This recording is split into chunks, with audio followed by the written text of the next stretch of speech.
महत्त्वाची बातमी महाविकास आघाडीच्या पत्रकार परिषदेआधी ठाकरे आणि काँग्रेस नेत्यांची बैठक ही सुरू झालेली आहे। सांगलीच्या जागेवर बैठकीमध्ये चर्चा सुरू असल्याची माहिती मिळते। सांगलीच्या जागेचा तिढा आज सोडवण्यासाठी महाविकास आघाडीमध्ये हालचाली सुरू झाल्यात।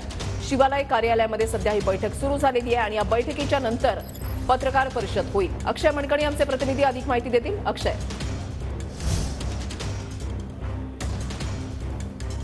ठाकरे गटाचे नेते संजय राऊत आणि उद्धव ठाकरे स्वतः शिवालयामध्ये उपस्थित झालेले आहेत आणि त्याचसोबत काँग्रेसचे जे नेते आहेत बाळासाहेब थोरात आणि पृथ्वीराज चव्हाण हे दोन्ही महत्त्वाचे नेते जे राज्यातले काँग्रेसचे आहेत ते देखील शिवालयामध्ये पोहोचलेले आहेत।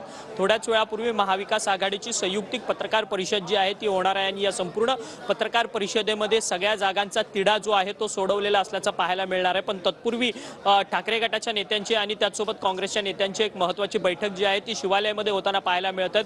स्वतः उद्धव ठाकरे, संजय राऊत आणि पृथ्वीराज चव्हाण आणि त्याचसोबत बाळासाहेब थोरात हे चारही नेते जे आहेत या सगळ्या संदर्भात बोलताना चर्चा होताना पाहायला मिळत आहेत। सांगली आणि भिवंडी या दोन जागेच्या संदर्भात काँग्रेस जी आहे ती अडून भूमिका ठेवलेली होती। काँग्रेस हा परंपरागत ही लोकसभेची जागा आहे आणि ती काँग्रेसच्या ताब्यात काँग्रेसच्या कोट्यात मिळावी असं काँग्रेसचा आग्रह होता आणि त्यानुसार काँग्रेसने दावा देखील ठोकलेला होता। स्वतः विश्वजित कदम जे आहेत ते काँग्रेसचे सांगलीचे नेते आहेत आणि त्यांनी दिल्लीवारी केलेली होती। पक्षश्रेष्ठींना ते भेटले होते आणि पक्षश्रेष्ठींकडे मागणी ठेवलेली होती की काँग्रेसच्या सांगलीच्या या जागेवरती मैत्रीपूर्ण लढत करण्यात यावी आणि त्याचसोबत ही जागा जी आहे ती महाविकास आघाडीमध्ये काँग्रेसला